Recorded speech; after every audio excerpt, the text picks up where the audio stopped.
Okay, sure. We have a number of people. Oh, here we go.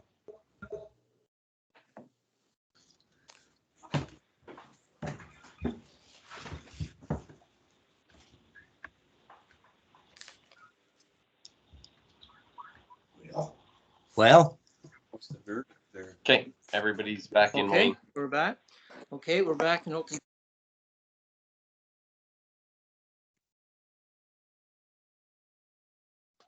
Lost you, Wayne.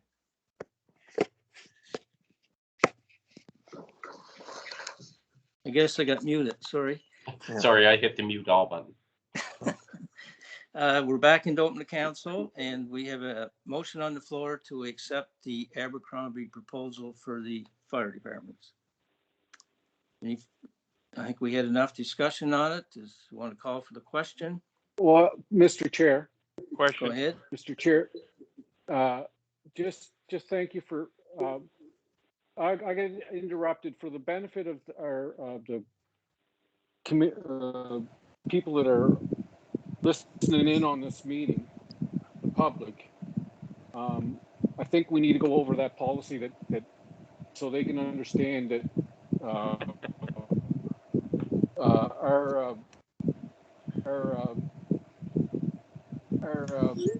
this motion's offside to our policy. Okay. Now, like I said before, I want to read this into the minutes because it's important. The rates need to be set by February 28th of the previous year. So we're already too late. Okay. And then in section 4 of the fire department area rate, the fire department applying to the municipality for an adjustment to the area rate, hold a public meeting to discuss the purpose for which the change in the area rate is required and to provide information to the residents of the need for the adjustment. The public meeting may be a district ratepayers meeting if the fire department is contained within one electoral district of the municipality. And we in my district, I have 4 fire departments. We have not been able to hold public meetings because of COVID. Okay. The fire department shall provide the district with at least 14 days advance notice of the meeting.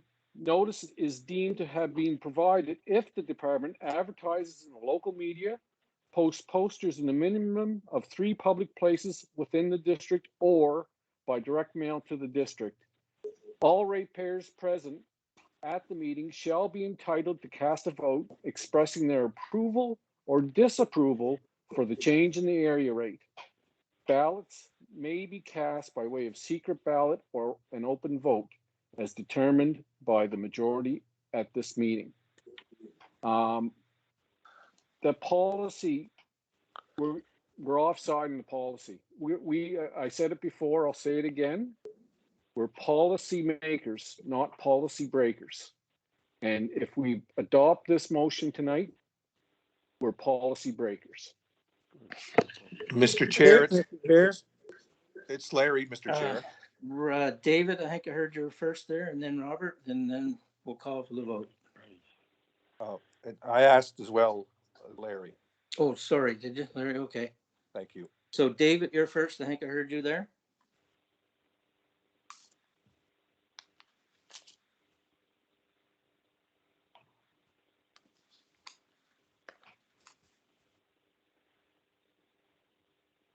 David, are you there? He might be muted. He got to hit that *6 to get back in. Okay, we'll go to Larry then, and then Robert, and see if David's back.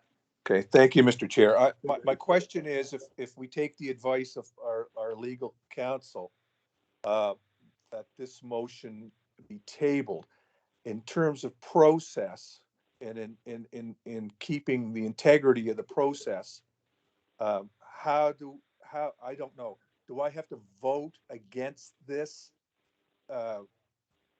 motion and then bring it forward again? I don't know how to do that. How do I do that if I want it to be tabled? You move the motion to table it. Do I move it previous to the vote on the Yes, When do I Yes. move it? now. Now? Okay, I'd like to move that, I didn't to have make, my, to maintain the integrity of our process, and on the advice of legal counsel, I move that the motion be tabled. Do we have a seconder? I second that, Debbie. Regular moved and seconded. Okay, on the table motion is not debatable. It is just, only thing that's debatable is the time and the date. So Larry, do you want to add a time and date in there, please? A time to bring it forward again? Yes, Is that it? What is? Yeah, If it's possible, maybe within, can we solve this problem within a 2-week period or a month? Is this solvable? Are they able to go and have their ratepayers meetings over the course of the next Can. month? Pardon Yeah, me? the virtual. Once things open up, let's Yeah. put that caveat on. Let's say once two you can weeks after things open. Okay. once we get beyond gatherings of 30, let's put a number on it, that we can open them up and have ratepayers meetings to address this situation. The seconder agree with that?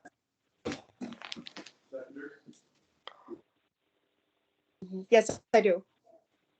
Okay, so the motion is to table it until things open up so that they can gather or 30 people or more. Everyone clear in the motion? Okay, those against the motion signify Aye. by saying aye. Aye. Aye. all right, Okay, those, guess I'm gonna have to go by district in this one. I can't quite get that one. District 1, this is for, okay, we'll go for the motion, I guess, when we're doing it by district. So District 1, for or against?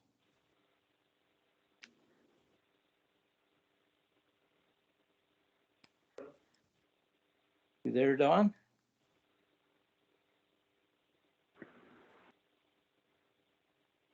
He's muted, I think, please.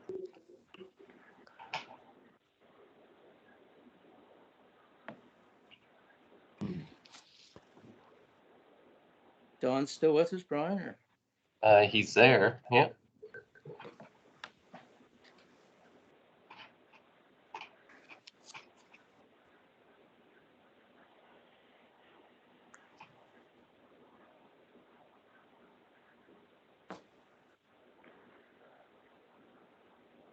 You heard me?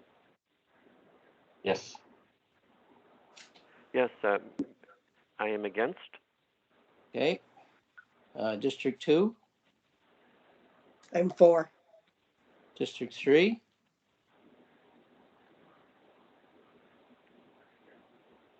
Darrell, you there? There, but muted. You on mute, Darla?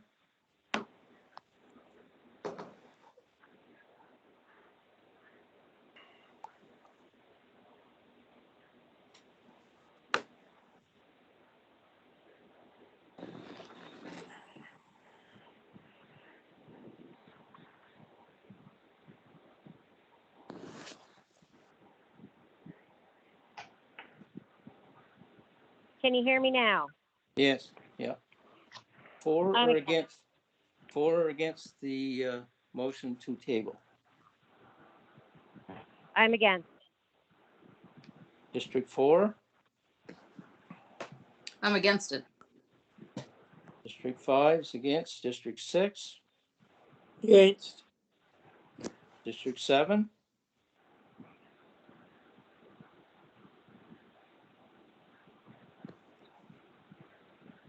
David still there, Brian, or? He is there. Yeah. Think he's unmuted. No, maybe not. Check and see if you're muted, Dave, please.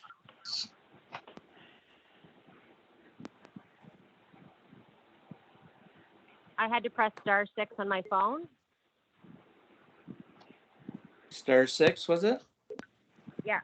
Okay, maybe *6, Dave. Well, There you go. We got, okay. no, I'm no longer For muted, or Bob. against the motion to table? I'm definitely against. Okay. District 8, He has to be for because he made the 4, yeah, motion. he moved, sorry. District 9, Against. District 10, For. District 11, For. and District 12. Against.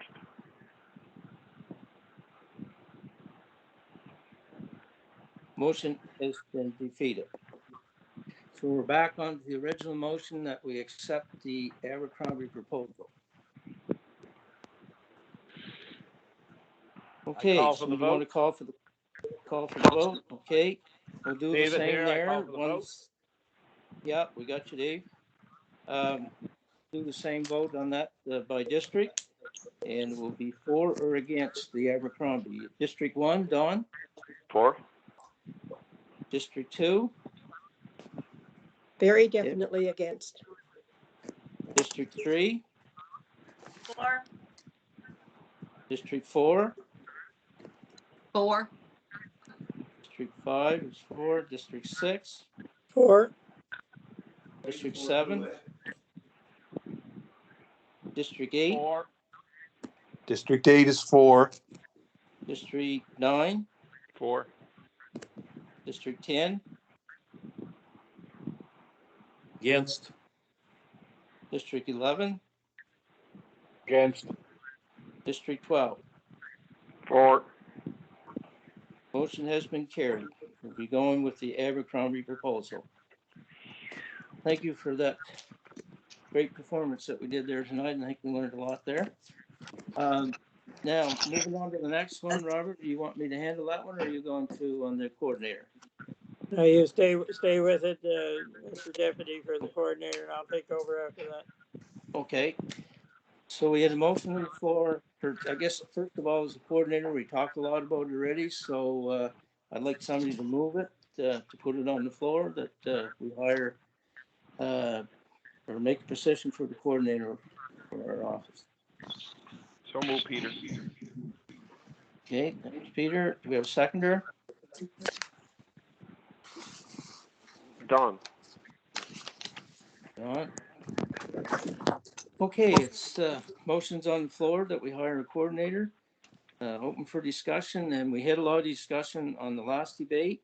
And please keep it, try to put some new thought into it, and don't repeat what we said in the last one. Okay, go ahead. It's open for, Robert, go ahead, Robert. I didn't speak on the coordinator in the earlier part because I thought we were separating the two, but I know there was a fair amount said on the coordinator. But I think if this process is shown as anything, and there's a great amount of separation, there's not as much togetherness as perhaps was brought forth here tonight. Great amount of separation between the different departments on issues not to do with firefighting. The firefighting, everybody works very well together with a unified approach and whatnot.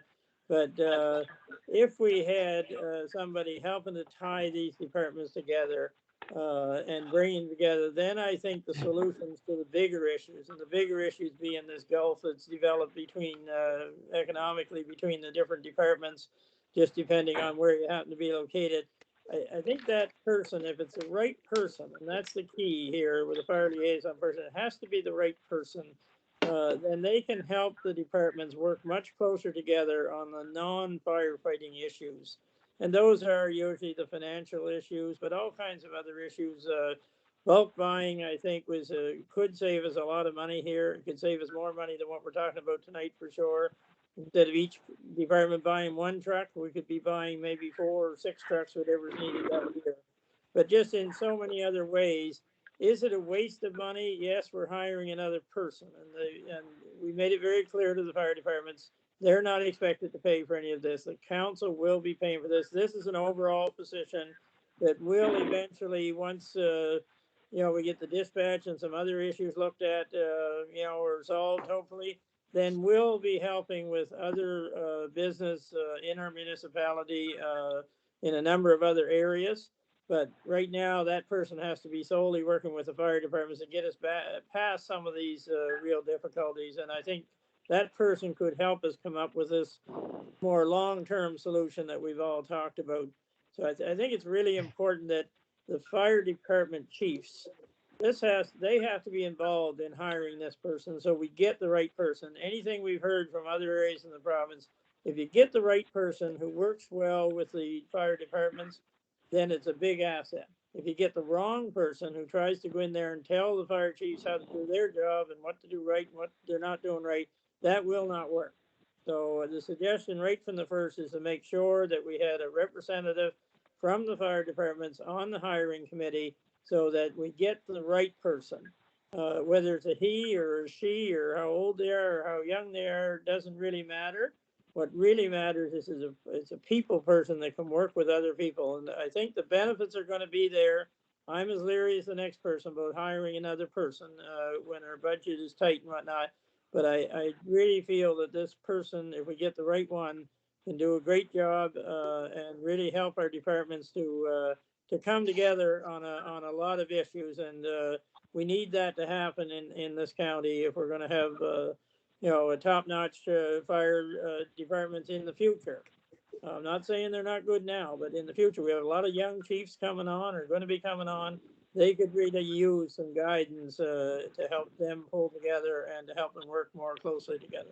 Thank you, Mr. Chair. Thanks, Robert. Next. Mr. Chair, if I could speak, it's Debbie. Yeah, go ahead, Debbie. I'm very, very curious as to how our warden expects to fill that position with the best person. I'm very curious on that one. I don't know what the procedure is he's going to follow, or maybe he's got a magic wand, but good luck to him on that one. As far as fixing dispatch problems, we've already discussed that. There's no appetite in the county for working on that. That's something we have to work on together, and there's been no appetite. And then the fire chiefs have to be involved in this coordinator position. We already stumped our nose at the fire chiefs tonight with the resolution we just passed. I can't see being a big appetite from the fire chiefs to come meekly to our table and work with us on this issue. I think we've made a huge mistake tonight, and by turning down our fire chiefs, we've already showed them we're not interested in what they have to say. We may pay them a lip service by inviting them to the table, but that's what they get. It's just lip service. Thank you. Okay, next. Don? Go ahead, Don. Yes, I'm thinking back to our meeting with the fire chiefs in Alma over the past year, and the idea of a coordinator was one that received wide support from the chiefs. Some of them spoke about neighboring counties that had good experiences with a coordinator. And so I would say, generally speaking, there was wide support in the room that night for the hiring of a coordinator. And that's one of the reasons why we brought this idea through the liaison committee and brought it forward here tonight. Okay, thanks, Don. Next. It's Larry, Mr. Speaker. Yeah, go ahead, Larry. I know you don't want to repeat things, but I just want to reiterate what Don had just said as well, is that when I was at that meeting in Alma, there was wide consent. All the Larry's gone.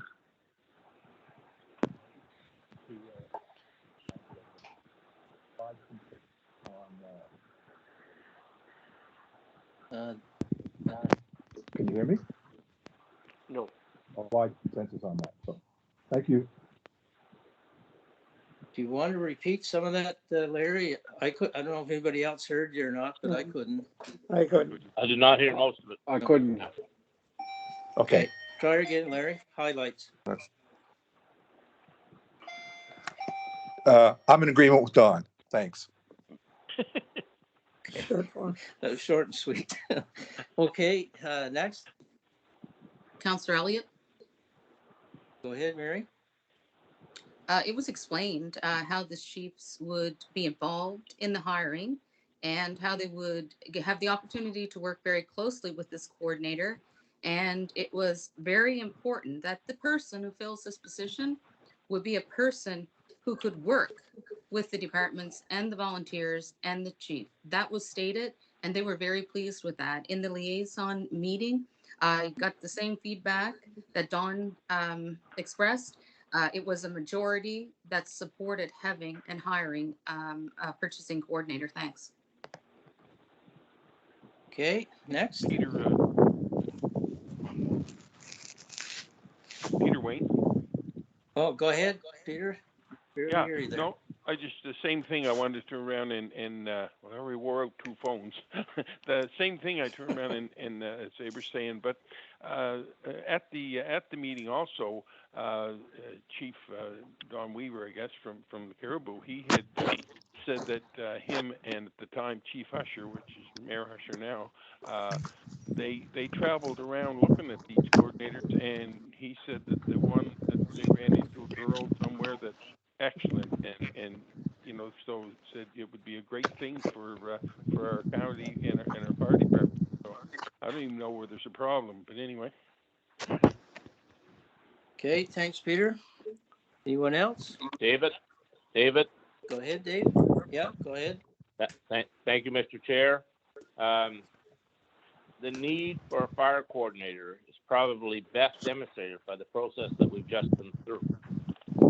It will only work, however, if people come to it with an open mind, not to try to damage it or destroy it. It will evolve over time. The job, the task, the relationships, just like departments evolve over time and chiefs come and chiefs go. My son-in-law, who is the deputy chief in Brookfield, when I asked him specifically about it, to him, it's just, oh, well, that's just part of the process. We have to have that to make sure that things are running well. It's no big deal.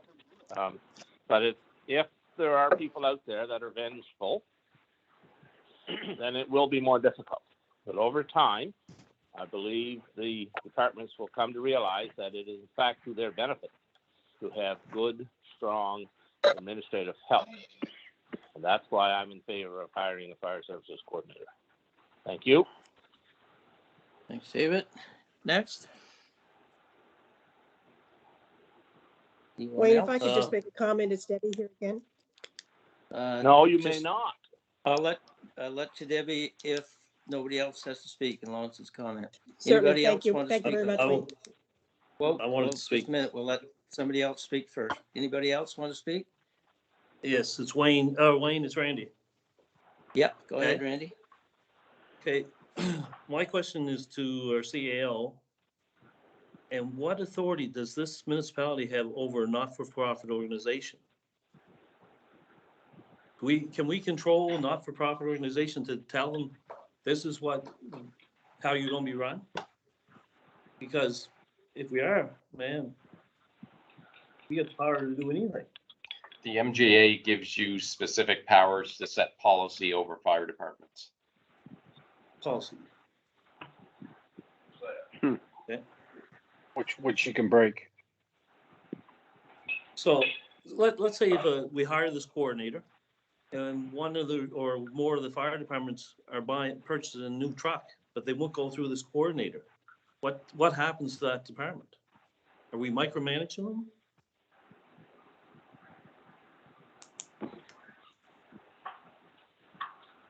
Well, the process, I mean, it's intended that this person can assist the departments with the procurement processes and ultimately, at the end of the day, hopefully save the money.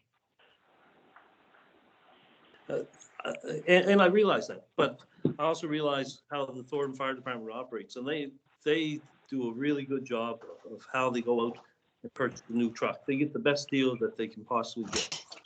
And their truck might be different than what somebody in Caribou wants or somebody in River John wants. It's the truck that suits them for their area for that time anyway. So our group does an excellent job in doing that, and they purchase it for what they need, so. But I just think that we're micromanaging these volunteers, and you're gonna piss a lot of them off, and if we do that, the municipality might be funding a full fire service for the county residents, so the taxpayer will be paying a lot more than what they're doing.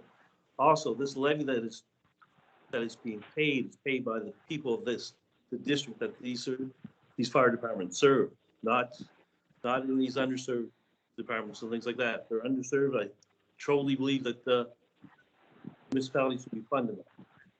But we better be prepared as counselors here when we're doing our budget, when we have to hire 2 new people, you better be able to explain to your taxpayers why we're putting the rates up.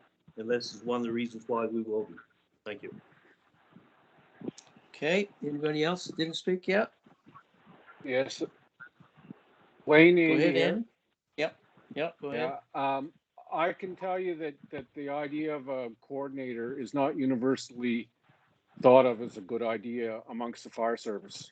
I've talked to members of my district, and they think it's just a waste of money.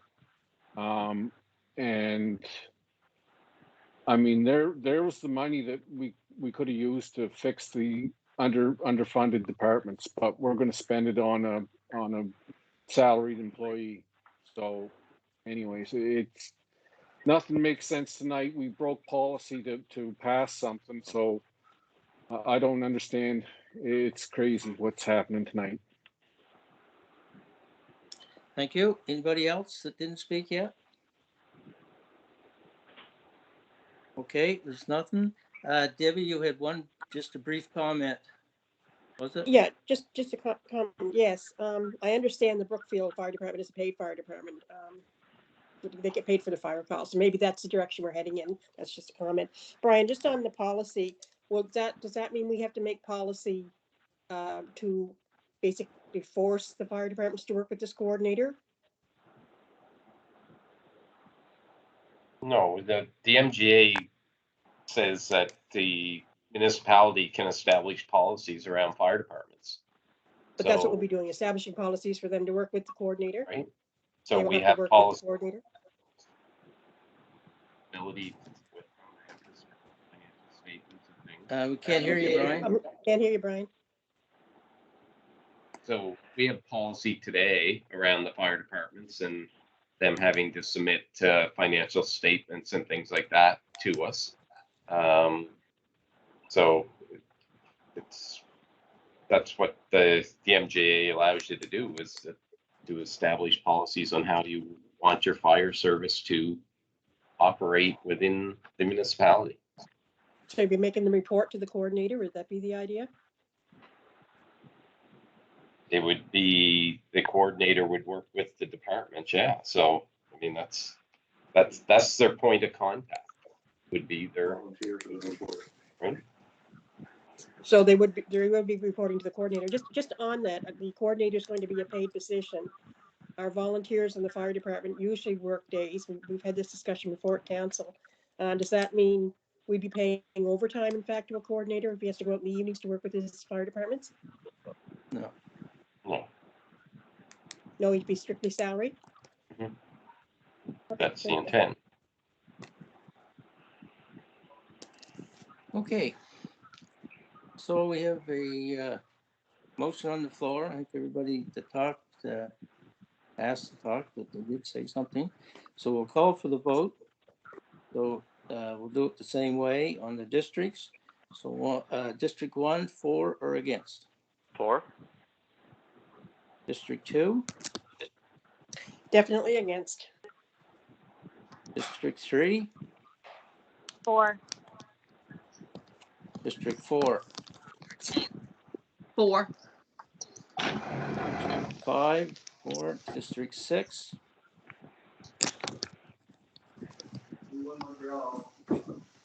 On mute, Robert. Sorry, Mr. Chair, didn't realize that. Definitely for. District 7, Definitely 4. District 8, 4, District 9, 4, District 10,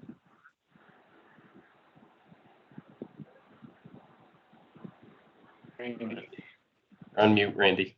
left, Sorry, definitely against. District 11, Definitely against. District 12. Against. Motion has carried. Okay, thank you. Now, Robert, you want to take over, did you, the rest? Yeah, I'll take over at this point, Mr. Chair and, or Mr. Deputy Warden, and thank you very much, for a difficult job tonight for sure. Especially made more difficult. I'm really disappointed in the technology tonight. I think this is the worst I've seen of this MS Teams. I've been on a lot of Zoom meetings lately with different things provincially, and I haven't seen anything near as bad as this, but I haven't seen anything near as bad as this with MS Teams before. I don't know what the problem is tonight, but it just seems on not just one or two, but on most speakers, it's very difficult even when people take their photo off and mute and everything. But anyway, it is what it is, and so it's getting late. So, but we have a couple more items on our agenda, and the first one is the. I believe Peter, you want to speak on the dialysis clinic at the Aberdeen Hospital. Go ahead, Peter. Thank you, Warden. Yes, I've been approached by some people on dialysis, and they wanted to know if the council would do some letter writing and find out what's going on. The Aberdeen Hospital used to have a dialysis machine, and for some reason they're gone. I mean, in the 90s they had one there, or had some there. I don't know how many, but they had some there. People like right now, Pictou is filled up. They got a waiting list there to try and get on their dialysis, and the only way I guess that you can get on it if somebody happens to pass away or get a kidney. So it's a long wait. So what they have to do is people from Pictou County have to either go to Antigonish or Halifax, Truro, to get the services they need because they can't get it here. And again, as I said, there's a long waiting list to have the dialysis. With many of the ratepayers needing dialysis in Pictou County, and our residents, and I was asked by these residents if Pictou County Council would ask to write the Premier and Minister of Health, 3 MLAs and our MP, as well as maybe if we could get some support letters, requests to the other councils in Pictou County, asking that the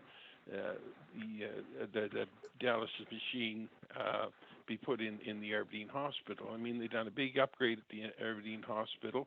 It was requested for them to be put there, but for reasons whatever, they didn't do it. But I think it's something that, it could happen to any one of us tomorrow or any one of our family members. And to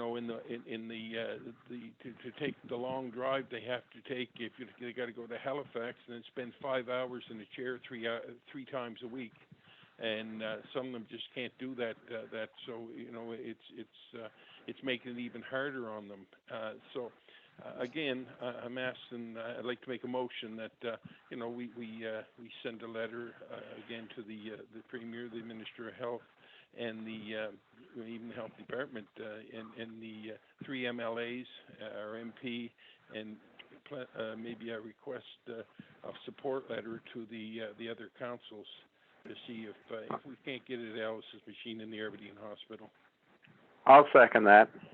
Thank you. Okay, thank you, Peter, for bringing that forward. It is a really important issue to a lot of people in this county. If you're on dialysis and you have to travel out of the county, you're drained the next day, and then 2 days later you're back doing it again. Your whole life becomes nothing but going to get on a machine because we don't have one here. So I think it's a good thing to bring up, and I thank you for the motion, and I thank Chester for seconding it.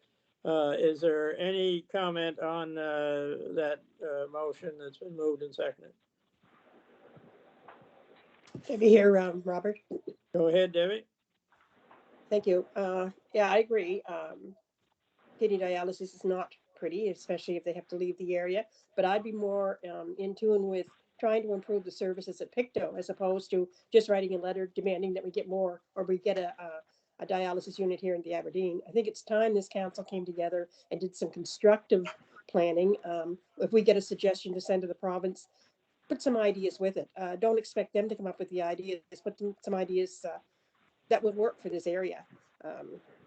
A second a kidney dialysis system? No, I don't think that's the answer. I think improve on what we have in Pictou. So for that reason, I will not be supporting this motion. Thank you. Okay, thank you for that input. Is there any further input on the Warden, motion? could I say he speaks on that again, Peter? Go right ahead, Peter. If you know, Councillor Warden wants to do some research into it, she'll find out that talking to these people that are on dialysis and that in Pictou, you'd never get any more in Pictou because Pictou is not really an approved spot. It's just they get in at a sort of like a grandfather clause or something. To have a dialysis clinic, you have to have an OR because if something was to go wrong with these people when they're having their dialysis, then they have to have an OR there where they can take them to and do whatever it needs to be to save their lives. So they will never put any more in Pictou, that's for sure, because it doesn't have an OR. Okay, thank you. Any further comments from councillors on this motion? Okay, hearing none, I'm going to call for the vote on the motion. To write a letter to the various people that Councillor Boyles mentioned in the health field and also politically. So the motion is to write that letter and request a look at having dialysis services here at the Aberdeen. Is there anybody against the motion? Councillor Watton, here I am against it. Okay, anybody further against the motion? Okay, we'll declare that motion passed and request staff to send that letter out as soon as possible. We're now down to also there on that warden it was asked too that that you write the sort of a support letter from the other councils. Maybe if they get on board, we might be able to do something here. Thank you. Okay, we can request their support. I agree that if we have all municipal units asking, it's got more effect behind it. Community announcements. Are there any community announcements tonight? Second call. Any community announcements? Okay, I know it's getting late and we need to move on here. Is there any emergency resolutions, unanimous consent required? I don't hear any. And finally, are there any referrals to committees and council? Too late to think.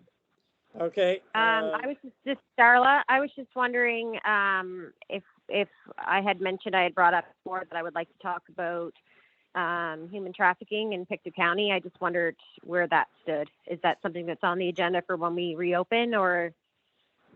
It's probably better for then, and hopefully that's only 2 or 3 weeks down the road here now. So it's probably better if we could have it when we can meet in person, Darla. But because it is a serious issue in this county, and it's not going to go away. It's not going anywhere, that's for sure. But we do need to tackle it and talk about it. So when Wayne and I are having discussions with Brian, we'll try to find a place to put it on our next committee meetings or committee of the whole, one or the other.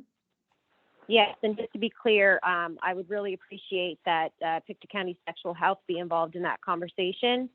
I think it's more so, although the RCMP are important part of that discussion, I would like to broaden that, making sure that we have other groups that are dealing with this firsthand within our county. Sure, we can hopefully have some people from that group or others presenting that night, on this very, very serious issue. There's no doubt about that. Okay, if there's no more referrals to committees and councils, I'm looking for a motion to adjourn, please. So move, Peter. Peter, seconded by. Good night, all. Night. Chester, thank you, Chester. Oh, I thought you were seconded. Anyway,